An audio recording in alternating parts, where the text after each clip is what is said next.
Testing, testing. 1, 2, 3. I hope this thing still works.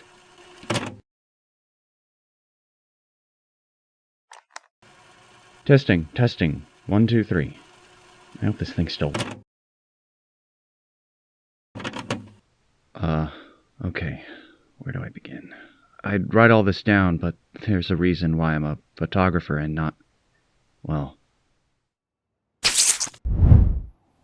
You see, I've come to believe that things have to get really, really bad before they get good. Not even really, really good, although I wouldn't mind some of that. I guess when you look at the way my life turned out so far, it's about the only way you can look at it. Good follows bad. Kind of amazing. It's Valentine's Day, and I don't feel much like being anybody's Valentine. But as odd as it seems, I find myself wanting to talk to you. I remember the first time, how you sent me a Valentine that wasn't signed. You just drew in one of those happy faces. I asked once why you sent me all those cards, and you told me you had to get my attention somehow. Where could my head have been if I wasn't paying attention to you? What was it my Uncle Ben used to say? Youth is wasted on the wrong people. I know you'll never hear this, but someday there may be someone who should know about you. Us. Your name was Gwen Stacy. Mine is Peter Parker. This is the story of how we fell in love. Or, more appropriately, how we almost didn't fall in love.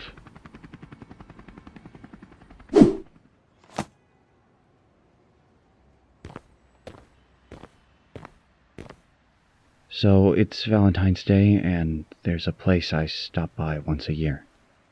Nobody knows. I don't make a big deal out of it. It's about remembering someone who was so important to me, I was going to spend the rest of my life with her. I didn't know that meant she would only get to spend the rest of her life with me. There's nothing I can do about it, and I've come to accept that. But when you lose someone you love, everyone tells you to pick up and move on. Don't dwell in the past. It's what you would want. And that makes me smile. Like I would ever want to forget you. The way your hair would fall across your face. The way you sipped your soda. Hello, Gwen. My funny Valentine.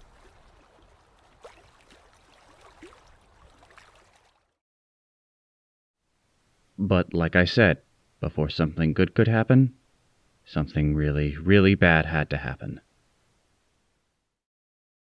Take a long look, Parker. Because this is the last face you are ever going to see. Now, when I say bad, I'm not talking overdrawn at the bank bad.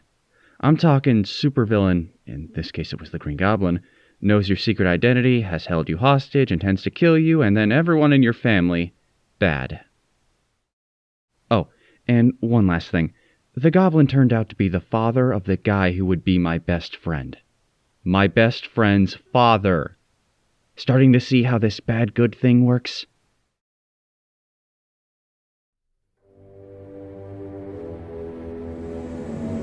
Don't I get a say in this? I mean, as far as faces go, Green and Lumpy wouldn't be my first choice. I don't even think it would make my top 5.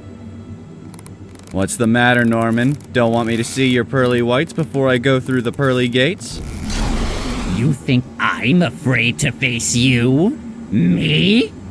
Actually, I was betting on too ugly to face me, but if you want to go with afraid, I can work with that too. What are you... What am I doing? You're kidding, right? This is pretty much Superhero Procedure 101. Came with the manual, along with the mask. Oh, that's right, I forgot. As a supervillain, you don't get the same handbook that we get. Rest assured, Parker. The only reason you could have broken free was because I wanted it so. Well, rest assured, Norman, I don't give a damn! Alright, Goblin. Let's finish this once and for all! At the time, I wasn't quite sure what I meant. I just knew only one of us was walking out of that warehouse. And it was going to be me. Cursed webbing! Hey, haven't you heard? Catches thieves just like flies. And why is it always referred to as cursed webbing? It seems to me to be attractive webbing, or even inventive webbing. We spiders take our webbing personally. You're going to respect the webbing, Gobby, just like you're going to respect me. Never! You're nothing but a punk kid. Whoa! I have to admit, I was hitting him with everything I had, and he wasn't going to fold. In fact, I was more than a little disappointed to learn your secret identity. My nemesis turns out to be a schoolboy. A disappointment just like my son. A pathetic, sniveling loser who will never make anything out of himself. Now why'd you have to go and bring Harry into this, Norman? I don't even like the guy all that much. You leave my son out of this! Are you having a little pronoun problem here, Norman? You brought Harry up. But, you know the old saying, the acorn doesn't fall far from the tree. You know an awful lot about acorns, don't you, Norman? I mean, you're both plain nuts!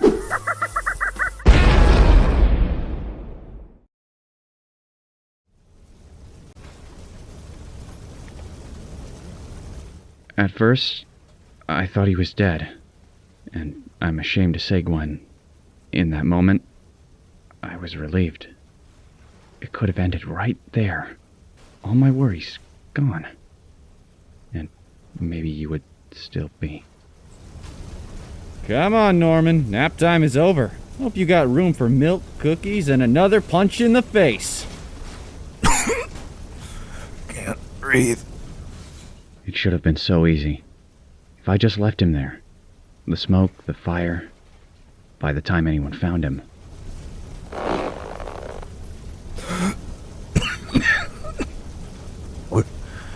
What are these clothes?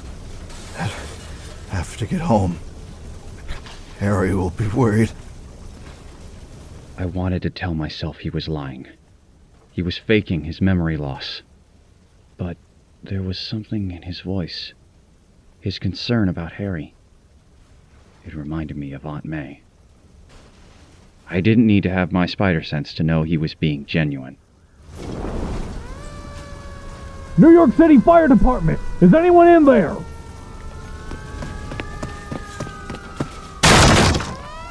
This man needs help! Even then, I think that was the understatement of the year. Wait a second! You can't just run away! I'm not running. I'm swinging. But what went on in there? Who is this guy? That's Norman Osborn. He's a hero. He helped stop the Green Goblin. What happened to the goblin? Dead. The Green Goblin is dead.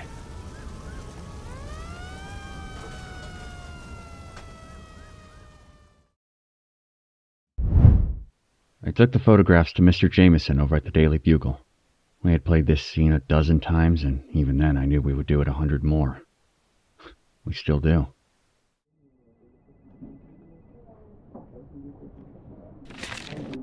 The goblin is dead. Uh-huh. I'll believe that when I see it. And maybe not even then. And what's supposed to take that maniac wall crawler's word that a man died and he didn't have a thing to do with it? Mr. Jameson, if you don't want the photographs, I'm sure there are plenty of other places I can... Who said anything about not wanting the photographs, Parker? You kids today, you play that rock and roll music so loud, you can't hear a thing when a person is talking to you! Then, about getting paid, sir... You get paid like any other freelancer, Parker! 2 weeks after the voucher from the given Friday! What could be more fair than that? I know that's the usual way, but there's something I want to buy, and I could use... Do I look like a savings and loans? You get paid just like any other... Jonah! Hello, Peter. Jonah, if you want to run with this goblin story on the front page... I do! And if I could figure out how to go with that banner headline, Spider-Man Murderer, I'd run that too! Well, we just got a tip that Norman Osborn has been moved to Memorial Hospital. Could be a photo op that... Good, get Sheldon on it. Phil is covering the Tony Stark trial. I could do it. Mr. Osborn is the father of one of my friends at school. Sort of. And I could get in there no problem. I think Peter can handle it, JJ. But if I do, could I get paid right away? You just give me that photo, Parker. I'm on it, Mr. Jameson. I can't tell you how that instills me with confidence. Why do you always ride him, Jonah? Peter's a good kid. Good kid? There's an oxymoron if I ever heard one. J. Jonah Jameson. How can you not love that guy? Now, I'm not entirely sure why I so readily volunteered for the job. Sure, I knew Harry, but he was hardly what I would call a friend. Maybe it was just that I couldn't resist making sure that when Norman woke up and saw my face, the nightmare was really over.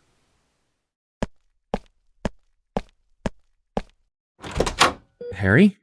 Parker, what are you doing here? I heard about your dad. Oh.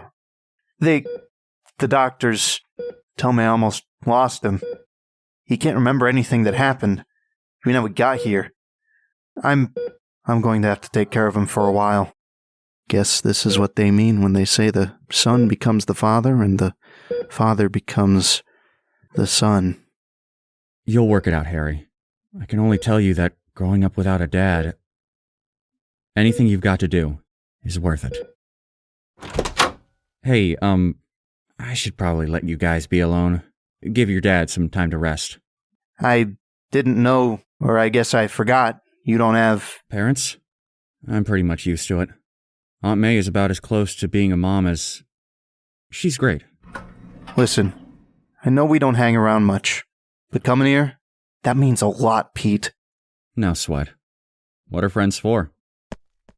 Hey, Harry! What'd you hear? What'd you say? Was that Parker with you? He stopped by to visit. Why? Lay off, Flash. Turns out Pete's an okay guy. Gwen, you coming? And that's how it started. I turned back and, just for a moment, I saw you looking right at me. I turned into a puddle.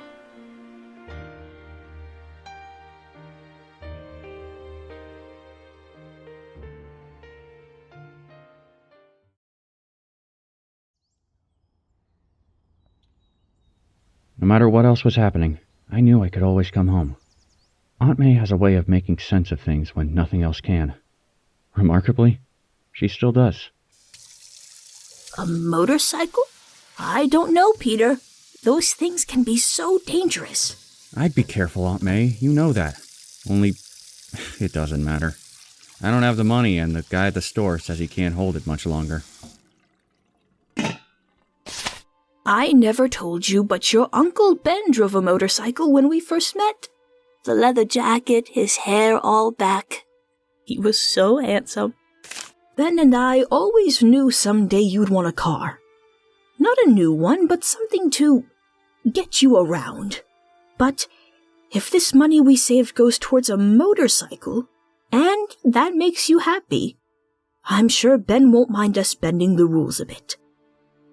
Thanks, Aunt May. Only thing is, I don't want to catch you popping wheelies up and down the West Side Highway. Oh, Peter.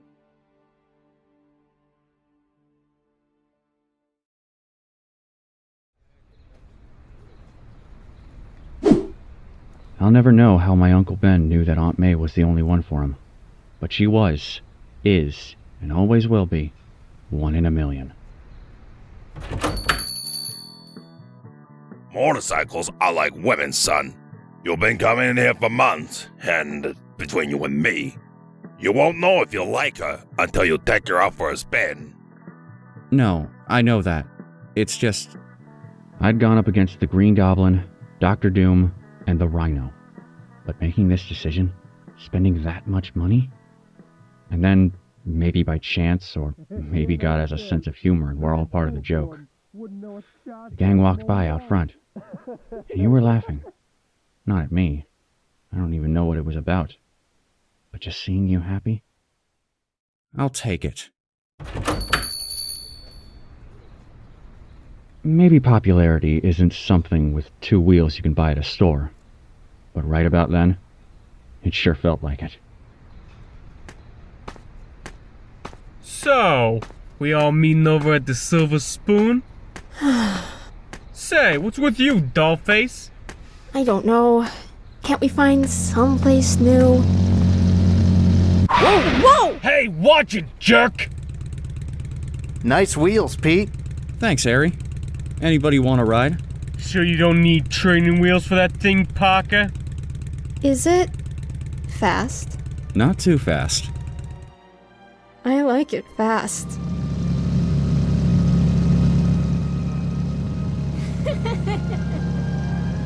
Gwen, Stacy. All kinds of amazing.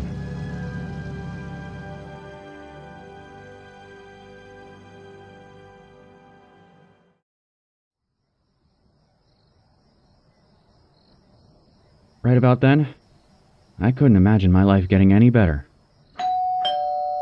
Guess I still had a lot to learn about how this good-bad thing works. Oh, dear me. Peter isn't home just now. You're welcome to wait. That's all right, May. Some other time. Got places to go and people to see. I'm sure that Peter will be so sorry that he missed you. May, you can bet on it.